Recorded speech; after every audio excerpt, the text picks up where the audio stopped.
우리들에게 주신 하나님의 말씀 보겠습니다. 마가복음 14장 17절에서 21절까지 말씀입니다. 마가복음 14장 17절에서 21절까지 말씀.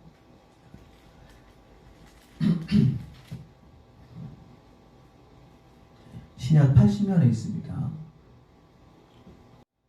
마가복음 14장 17절에서 21절까지 말씀 교독하시겠습니다. 제가 먼저 읽도록 하겠습니다. 저물매 그 12를 데리고 가서 다 앉아 먹을 때에 예수께서 이르시되 내가 진실로 너희에게 이르노니 너희 중에 한 사람 곧 나와 함께 먹는 자가 나를 팔리라 하신대. 그들이 근심하여 하나씩 나는 아니지요 하고 말하기 시작하니 그들에게 이르시되 12 중에 하나 곧 나와 함께 그릇에 손을 넣는 자니라. 함께 읽겠습니다. 인자는 자기에 대하여 기록된 대로 가거니와 인자를 파는 그 사람에게는 화가 있으리로다. 그 사람은 차라리 나지 아니하였더라면 자기에게 좋을 뻔하였느니라 하시니라. 아멘. 오늘 이 말씀을 가지고 함께 먹었소서라는 제목으로 말씀을 좀 나누려고 합니다. 이 말씀을 준비하면서요, 저는 어때 좀 좋은 예화가 없을까, 좋은 이야기 없을까 고민을 좀 해봤는데 문득 떠오른 이야기가 있더라고요. 뭐냐면 여러분도 너무 잘 아는 걸 거예요. 황금알을 낳는 거위 아세요? 가난한 사람 집에 황금알을 낳는 거위가 나타나서 하루에 하나씩 황금알을 낳는 거예요. 너무 좋죠. 하루에 하나씩 막 낳아요. 근데 이 농부가 슬슬 욕심을 부리기 시작하는 거예요. 그리고 이 황금알 그거만 가지고 매일 살아가는 거예요. 그걸로 좀 재테크를 하고 그걸 또 좀 뭐 이렇게 다른 방법으로 재산을 불렸으면은, 그래서 막 미천이 생겼으니까 그거 가지고 사업을 했으면은 많이 늘었을 텐데, 그래서 나중에는 황금알 하나 가지고는 보다 더 많은 돈을 벌었으면은 그 거위를 죽이지 않았을 텐데, 이 사람은 좀 욕심에 눈이 어두워져서 황금알이 배에 엄청 많이 있는 줄 알고 그 배를 갈라버립니다. 그런데 갈르니까 거기는 아무것도 없었어요. 그렇게 황금알을 낳는 거위는 죽었죠. 예수님 제자 중에도 그런 사람이 있었어요. 예수님과 늘 함께 있었으면 정말 예수님이 그에게 가르침도 가르쳐 줄 것이고, 또한 예수님과 한 해 한 해 매일매일 같이 다니면서 그는 기적도 체험했고 은혜도 봤어요. 그러다가 자기가 꿈꾸는 기도 제목이 있었어요. 그거는 자신의 나라의 어떤 광복, 아니면은 나라의 독립이 어떤 꿈이 있었던 사람이었어요. 그래서 예수님을 팔면 예수님 그 위기 가운데 기적을 일으켜서 싹 그 로마를 무너뜨리고 다시 새로운 이스라엘을 일으켜 줄 줄 알았어요. 그래서 팔았어요. 가로입니다. 딱 황금알을 낳는 거위랑 딱 맞더라고요. 사람이 이제 사업을 해서 돈을 벌잖아요. 특히 우리처럼 큰 사업 말고요, 정말 소상공인들처럼 작은 사업을 하시는 분들이요, 뭐 어떤 가게라든지 뭐 어떤 뭐 미용실이라든지 그런 소소한 걸 하다 보면요, 거기에 등록인들, 거기에 단골들이 많아지면은, 그리고 그래서 그 슈퍼마켓이나 그런 것들이 점점점 가치가 올라가요. 매달 벌어들인 수익에 뭐 곱하기 몇을 해서 다른 사람들 권리금으로 넘겨주기도 하죠. 때로는 가끔 사람들이 욕심에 눈이 어두워서, 아니면 지금 당장의 힘든 그 수고로 때문에 이거 너무 힘들다, 이거 하는 일이 너무 괴롭다, 하지만 그때마다 성실과 근면과 정직으로 그걸 버텨내야 되는데 그게 당장 싫어서 뭐 해버리냐면 그냥 누가 권리금 비싸게 줄 때 팔아버립니다. 그리고 또 다시 어디 가서 그걸 시작하려고 그러면 그 과정을 또 거쳐야 되는데, 사람은 지금 당장 처한 그 고난과 그 어려움 때문에 그렇게 권리금 주고 팔아버리죠. 물론 그게 적절한 시기 때 파는 사람이면 괜찮겠죠. 하지만 그게 자신의 욕심 때문에 혹은 힘듦과 괴로움 때문에 팔았다면 좀 안타깝겠죠. 그것도 마찬가지로 황금알을 낳는 거위를 배를 가르는 행위라고 생각할 수 있겠네요. 정말 가룟 유다는 안타깝게도 그렇게 해서 예수님과 늘 함께 다녔으면 매일 기적을 체험했을 거고 은혜를 체험했을 텐데 그걸 순식간에 날려버립니다. 자기 민족을 위해서라는 그 이유 하나 때문에. 아이를 키워보면 아시겠지만, 여러분들도 듣고 있는 분들 중에 아이를 키워본 분들 많겠지만, 아이를 키워보면은 아이가 원하는 대로 다 해줄 수는 없어요. 그래서 우리는 아이들에게 뭘 걸어요? 브레이크를 걸어놔요. 저도 아이에게 브레이크 하나를 걸어놨어요. 우리 아이 중에 한 명은 정말 치킨을 되게 좋아해요. 그래서 주 2회 3회를 먹으려고 그래요. 그래서 처음에는 시켜주다가 이제 도저히 안 되니까 용돈을 줘서 네 용돈으로 사 먹어라 했어요. 이게 결국 자기 용돈이 다 떨어지니까 안 먹는 거예요. 뭘 경험한 거예요? 아, 부족과 결핍을 경험한 거죠. 그리고 아이가 그때 뭐 하는 거예요? 성장하는 거죠. 아, 내가 먹고 싶다고 해서 다 먹는 게 아니구나. 우리의 신앙도 마찬가지일 겁니다. 때로는 우리가 그 자리에서 버티고 인내하고 기다리고 혹은 정직과 근면으로 버텨야 되는데 거기서 힘들다고 하나님 다 해주세요 하고 했을 때 하나님 다 해주지 않는다는 거죠. 왜냐면 그러면 성장하지 못하니까. 저도 어렸을 때 외할머니한테 그 신호등 사탕 전에도 얘기했지만 사달라고 막 때를 썼어요. 근데 외할머니는 알았던 거죠. 이 아이가 지금 달라고 요구하는 거는 지금 다른 형들이랑 같이 놀기 위해서 그랬던 거니까요. 왜냐면 근처에 있던 형들이 외할머니가 사회를 하니까 돈을 좀 갖고 있으니까 너 그 신호등 사탕 좀 우리 좀 사 먹게 100원, 200원만 가져오라고 그랬거든요.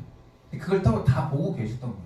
그러니까 절대 그런 걸 안 된다. 인간관계를 그렇게 돈으로 유지하려고 해서는 안 되는 걸 알려주시려고 막 울고 때를 써도 절대 안 사주죠. 그래서 그때 성장한 거죠. 아, 인간관계는 돈으로 맺을 수 없구나라는 걸 좀 알게 됐던 것 같아요. 우리 가룟 유다를 한번 볼까요? 근데 가룟 유다를 표현할 때 20절에서 나오거든요. 20절 그 원문에서는 이렇게 나와요. 그들에게 이르시되 12 중에 하나 곧 나와 함께 그릇에 손을 넣는 자니라 라고 나와요. 이거를 좀 제가 여러분이 이해할 수 있게끔 제가 번역을 해봤어요. 그러자 예수께서 그들에게 말씀하시기를 나와 함께 그릇에 찍어 먹는 자들아 이렇게 표현을 했어요. 이게 그릇에 손을 넣거나 찍어 먹는다는 같은 동사거든요. 그러니까 찍어 먹다고 표현을 해도 상관은 없어요. 그럼 뭐냐면 자 지금 우리 지금 이 상황이 어떤 상황이죠? 27절과 21절의 상황은 다락방에 올라가서 긴 테이블에서 13명이 예수님 포함 13명이 만찬을 즐기는 상황이에요. 그런데 그러면은 그때 뭐 빵도 먹었다고 그랬잖아요. 빵도 먹는데 여러분 긴 테이블인데 그럼 그릇이라는 게 이게 어떤 그릇이겠어요? 빵을 찍어 먹을 그릇이겠죠. 거기 양념이 있거나 혹은 뭐 꿀도 있었겠네요. 꿀을 찍어 먹겠죠. 그러면은 여러분 한번 생각을 해봅시다. 꿀이라고 하니까 막 군침이 오는데 그 테이블에 꿀을 찍어 먹을 그릇이 하나만 있었을까요? 아니겠죠. 여러분 생각해 보시면 여기 하나, 여기 하나, 여기 하나, 여기 하나 이런 식으로 네 군데, 세 군데, 세 명씩 모여서 찍어 먹었겠죠. 코로나 시기 때는 절대 상상할 수 없는 일인데 그렇게 각 지역마다 그 지역마다 이렇게 있었겠죠. 가운데 예수님이 앉으셨을 거고요.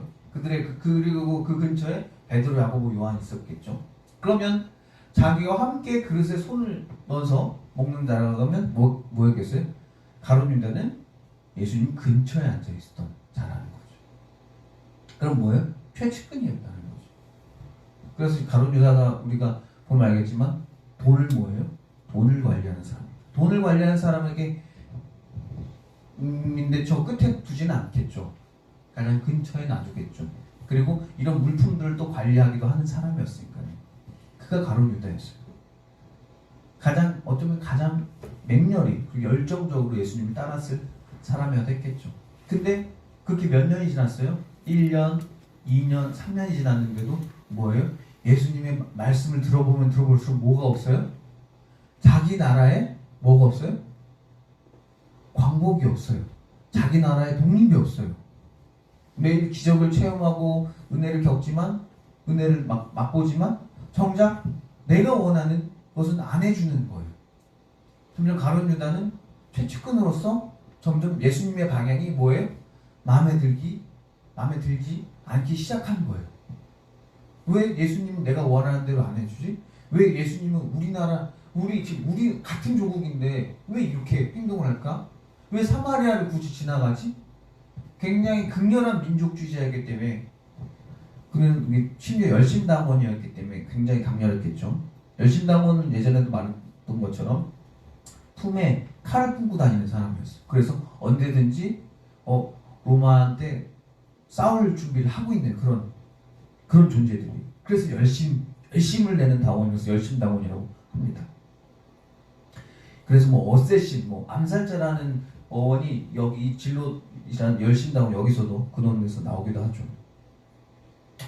근데 결국엔 3년 동안 그를 쫓아다녔지만 그를 함께 늘 먹지만 보면 볼수록 해가 지날수록 아닌 거예요. 내가 꿈꾸던 구원자, 내가 꿈꾸던 메시아가 아닌 거예요. 갈수록. 근데 예수님께서 40일 동안 금식을 하시면서 광야에 가서 시험을 받으시잖아요. 근데 제가 이것도 전에도 얘기했지만 예수님께 그 세 가지 경험을 하셨을 때 마귀가 와서 시험을 하죠. 마귀가 세 가지 시험을 하는데 그것이 다 뭐라고요? 어떤 시험이었다? 자, 다 그 모든 이미지. 돌이 떡이 되게 하라. 이것은 어떤 이미지라고요? 모세의 이미지였고요. 높은 곳에서 떨어져 봐라. 엘리야. 그리고 저 성에 올라가서 저 멀리까지 내가 다 영토를 다 점령하게 해줄게. 그건 다윗. 다 이스라엘 민족적인 메시아인 거예요. 예수님 그걸 뭐라고 생각하죠? 유혹이라고 생각하죠. 마귀의 유혹이라고 생각하죠. 왜?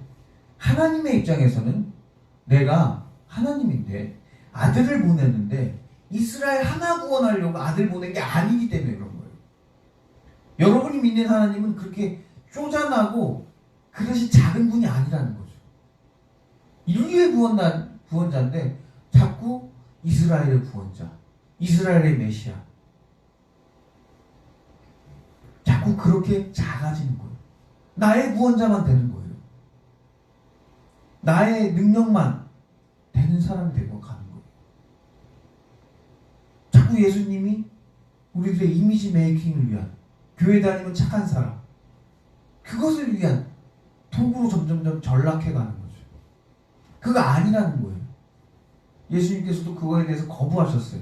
난 그렇게 하려고 온 게 아니야. 예수님도 점점 자각하셨겠죠. 하나님께서 원하신 건, 나의 아버지이신 하나님께서 원하시는 거는 모세와 같은 사람이 아니구나. 엘리야와 같은 사람도 아니구나. 심지어 다윗도 아니구나. 근데 가룟 유다는 아니었어요. 모세와 같은 사람이었으면 좋겠는 거예요. 엘리야 같은 사람이었으면 좋겠는 거예요. 다윗과 같은 사람이었으면 좋겠는 거예요. 그런 사람이었으면 너무 좋은 거예요. 근데 신앙은 그렇게 자기가 원하는 대로 배워갈 때 절대 성장하지 못하고 늘 그럴 땐 제자리 걸음입니다. 신앙이 언제 발전하죠? 제가 전에도 설계했던 것처럼 넘어졌는데 뭐였을 때? 일어났을 때요. 넘어져서 땅을 치고 눈물 흘리고 회개하고 다시 일어나는 거예요. 그리고 다시 걸어가는 겁니다. 그리고 또 넘어질 겁니다. 여러분, 제가 대표기도 할 때도 그랬잖아요. 세상 가운데, 거친 세상 가운데 코로나로 인해서 여러분 분명히 넘어지셨을 겁니다. 때로는 화를 내기도 했을 거고요. 때로는 입으로 욕을 하기도 했을 거고 생각으로 죄를 짓기도 했을 거고 마음에 도끼를 품었을지도 모릅니다. 그래도 뭐합니까? 어디로 오죠? 교회로 오는 겁니다. 회개하고 다시 한 번 더 애를 쓰는 거죠. 여태까지 부렸던 욕심들도 뭐합니까? 여기 와서 내려놓는 겁니다. 황금알을 낳는 거위를 하나님께서 여러분에게 주셨어요. 그건 성실과 정직과 근면입니다. 여러분에게 부여된 일이 있을 겁니다. 그게 어떤 사람은 사업이 될 거고요. 어떤 사람은 그냥 직장에서 일하는 겁니다. 그러면 그 직장에서 여러분을 너무 힘들게, 그 사업이 너무 여러분이 완전 망할 정도가 아니라면 여러분 맨날 직장에서 그리고 여러분 일터에서 어떤 어려움이 있었을 겁니다. 어떤 괴로움이 있었겠죠. 근데 그게 황금알을 낳는 거위인 겁니다. 그걸 통해서 여러분들이 인내를 경험하는 거고요. 성실을 경험하기도 하고요. 정직을 경험하는 겁니다. 근데 우리가 그때 자꾸 욕심을 부리는 겁니다. 내가 좀 편하고 싶어. 내가 좀 즐기고 싶어. 그래서 뭐 하는 겁니까? 지금 내가 직장 때려치면 퇴직금 나와. 내가 지금 이 사업 팔아버린 권리금 나와. 그러니까 나 해버릴 거야. 라고 유혹에 빠져드는 겁니다. 그래서 자꾸 그 배를 가르는 거죠. 그러지 마세요. 좀 더 참으시고, 좀 더 인내하시고, 좀 더 품으시기 바랍니다. 정말 직장 상사가 너무 막 극도로 막 도덕적으로, 윤리적으로 너무 타락하지 않는 이상은 그냥 품고 가시기 바랍니다. 그리고 그 일터가 너무 적자가 안 난다면, 너무 심한 적자가 뭐 일어나지 않는다면, 여러분 그 사업자 더 잘 키워서 여러분 원하는 사업 더 번창하게 되시길 바랍니다. 우리가 이처럼 하나님의 은혜를 이런 식으로 받고 있는 겁니다. 가룟 유다는 이렇게 같이 함께 먹고 있음에도 예수님을 3년 동안 쫓아다녔지만, 그리고 심지어 돈을 맡은 사람이었지만 모르는 거예요. 예수님을 함께 먹었는데, 함께 자기도 했는데, 함께 모든 일을 했지만 모르는 겁니다. 우리도 신앙생활 길게 하셨잖아요. 성경을 읽기도 하고 하나님께 기도하기도 하고 하나님께 울기도 했지만 우리가 때로 하나님의 계획을 모르는 거예요. 그래서 내가 원하는 것만 기도하고 내가 원하는 것만 하나님께 추구할 때 우리의 신앙은 그리고 그럴 때마다 떨어지는 거죠. 점점 미숙해지는 거죠. 그런데 있잖아요. 이걸 이제 인간의 입장에서 본 거고, 그럼 예수님의 입장에서 봅시다. 이제 마지막 만찬, 그리고 이제 베드로와 부인, 그 다음에 겟세마네에서 기도하자는 한 3주 내 혹은 한 달 뒤에 설교를 하겠죠. 그분께서 기도할 때 이렇게 기도하십니다. 아버지, 이 잔을 옮겨달라고 그러죠. 나는 별로 뭐하고 싶지 않은 거예요. 십자가에 올라가고 싶지 않은 거겠죠. 점점 예수님은 뭐예요? 점점 자각이 일어나겠죠. 자신의 정체성에서 점점 그 고난이 깊어질수록 분명해지겠죠. 아, 내가 하나님의 아들이구나 라는 그런 정체성이 점점 깊어질수록 내가 왜 이 고난을 받아야 되나 라는 생각도 들었겠죠. 굳이 그렇게 번거롭게 해야 되나? 내가 왜 죽고 살아야 되냐? 난 그냥 계속 살아서 날개 달려서 그냥 뿅 올라가도 되는 거를 괜히 내가 죽고 내가 가야 되나? 내가 왜 그 고통을 경험해야 되냐? 그런 생각도 했을 거예요. 하나님 왜 이렇게 일을 모았을까요? 여기 분명 성경에 기록되어 있지는 않았지만 이랬을 수도 있고, 왜 이렇게 번거롭게 합니까? 왜 이렇게 귀찮게 합니까? 하나님, 내가 죽고 일어나는 게 그게 뭔 일입니까? 하면서 하나님께 원망이나 뭐 따졌거나 그랬을 수도 있겠죠. 그렇지만 예수님께서 어떻게 하셔요? 그렇게 하지 않죠. 그렇게 하면 뭐하기 때문에? 내 신앙이 뭐하기 때문에? 성장하지 않기 때문에. 우리의 신앙은 하나님이 우리를 끌고 갈 때 성장해요. 하나님이 우리를 끌고 갈 때, 깊은 수렁으로 끌고 갈 때, 거기 싫죠.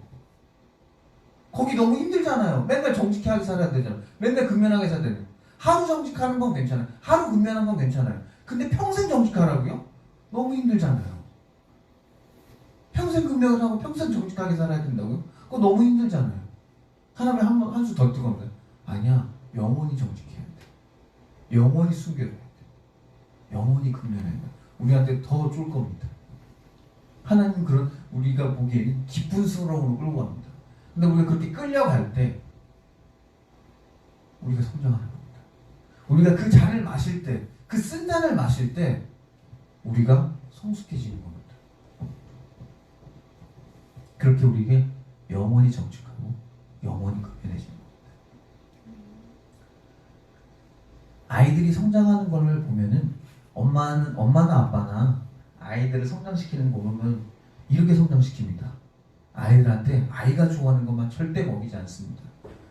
지금 듣고 있는 분들 중에 부모님 있을 텐데 아이들이 단 거 좋아한다고 사탕만 먹이거나 아이들 단 거 좋아하는 거 정말 설탕, 흑설탕 부어주거나 백설탕 부어주는 건 절대 없을 겁니다. 왜죠? 그건 아이를 망치니까요. 그래서 뭐도 줘요? 설탕도 주고 소금도 주기도 하고 또 시게 먹이기도 하고 짜게 먹이기도 하고 달게 먹이기도 하고 적절하게 먹입니다. 왜? 그래야 아이가 뭐하니까? 자라니까. 하나님도 마찬가지입니다. 여러분을 끌고 갔는데 여러분 인생에 좋은 일만 절대 그렇게 끌고 가지 않습니다. 좋은 일도 있고 좀 힘든 일도 있고 괴로운 일도 있고 아픈 일도 있고 슬픈 일도 있고 희노애락 애호욕은 다 경험하게 하면서 우리 이리 끌고 저리 끌고 열이 끌고 갑니다. 그랬을 때 우리가 뭐합니까? 성장하는 겁니다. 그래서 큰 아픔이 다가와도 그걸 피해갑니다. 그럴 수 있어. 그렇게 되면서 우리가 뭐합니까? 인생이 원숙해지는 거죠. 그럼 왜 부모님들은 아이가 어떻게 자라야 아이가 성숙해지고 커가는 걸 알까요? 그걸 왜 알아요? 부모님들은? 간단합니다. 여러분도 경험했으니까. 여기 계신 부모님들 다 경험했잖아요. 여러분이 부모님들이 성장해봤잖아요. 성장했으니까 아는 거예요. 내가 그때 그렇게 컸으니까 아이가 이렇게 하면 크는 걸 아는 거예요. 그럼 하나님도 마찬가지겠죠. 하나님도 아시는 거예요. 인간을 가장 잘 아시는 분이 하나님인 거죠. 그리고 우리들의 인생이 이렇게 살아서는 안 된다는 걸 알기 때문에 하나님께서 여러분 이렇게 끌고 가시는 거죠. 그래서 우리가 하나님과 함께 먹지만 하나님께서 다음 계획을 늘 준비하고 계시는 거죠. 그래서 오늘 설교 제목이 함께 먹었어도요. 함께 먹었어도 우리가 하나님과 함께 늘 먹어도 우리는 죽어도 모르는 거예요. 우리가 다음 생은 어떻게 되는 거지? 우리의 다음 고난은 뭐지? 모르는 거예요. 가룟 유다도 몰랐던 거예요. 예수님과 늘 함께 다녔지만 늘 그 몰랐던 거죠. 모르는 이유는 우리는 다 잘하지 않았기 때문에 그렇습니다. 우리는 하나님 앞에서 그래서 겸손해야 되는 거예요. 우리는 다 잘하지 않았어요. 나이가 60이 되고 70이 되고 80이 돼도 하나님 앞에서는 우리는 다 잘하지 않았어요. 그래서 우리는 겸손할 수밖에 없는 겁니다. 하나님은 우리가 60이 되고 70이 되고 80이 돼서 하나님 우리 인생이 끝나는 것 같은데요? 아니야 라고 하면 계속 끌려다니는 거예요. 모세는 120세까지 그렇게 끌려다니는 거예요. 전 80세요. 하나님 전 80세나 있어요. 끝났어요. 저는 다음 사람한테 해주세요. 그리고 하니까 하나님께서 아니야 아직 멀었어. 너 40년 동안 더 끌려다녀야 돼. 더 끌고 다니시는 거예요. 내가 너에게 생명의 모습 내가 생명을 더 줄게. 그렇게 끌고 가시는 겁니다. 여러분 분명히 이번 한 주간도 하나님께서 은혜로 여러분을 먹이실 겁니다. 그럼 여러분들 하나님께 은혜로 뭘 먹고 얻었을 때 먹었어도 여러분들은 분명히 이럴 겁니다. 좀 더 죽였으면, 좀 더 편안했으면, 좀 더 안락했으면, 좀 더 쉽게 벌었으면 할 겁니다. 그게 바로 가룟 유다의 마음이거든요. 함께 먹었어도 난 내가 원하는 거 더 얻고 싶은 그런 욕심인 거예요. 그걸 뭐 해야 돼요? 우리 마음에서 조금씩 씻겨내는 거예요. 그럴 때 우리가 어떻게 돼요? 성숙한 그리스도인으로 조금씩 성장해 가는 거죠. 여러분, 우린 아직 다 잘하지 않은 신앙입니다. 그래서 하나님 앞에서 겸손하게 그분의 이끌리심에 끌려가는 한 주간 되는 저와 여러분이 되셨으면 좋겠습니다. 아멘. 사랑하는 하나님, 가끔은 우리에게 주신 그 거위를 낳는, 아니 황금알을 낳는 거위를 때로 그 배를 갈라서 그냥 인생 편하게 살고 싶은 욕심이 올라옵니다. 주여, 그때마다 회개합니다. 그리고 이제는 하나님이 이끄시는 그 이끌림 대로 끌려가서 희노애락 애모요, 좀 힘들고 괴롭고 어려운 것도 경험하려고 하겠습니다. 주여, 그때마다 우리 성도님들 정말 이가 갈리기도 할 거고 화가 나기도 할 거고 때론 눈물이 날 텐데, 그때마다 주여, 주님, 그때마다 절대 우리와 떨어지지 말아 주시옵소서. 늘 우리와 함께 하여 주시옵소서. 그래서 우리 힘든 우리 충만교회 성도님들에게 위로를, 격려를 함께 허락해 주시옵소서. 이 모든 말씀 언제나 우리 충만교회를 사랑하시는 나사렛 예수 그리스도의 이름으로 기도드렸습니다. 아멘. 아멘.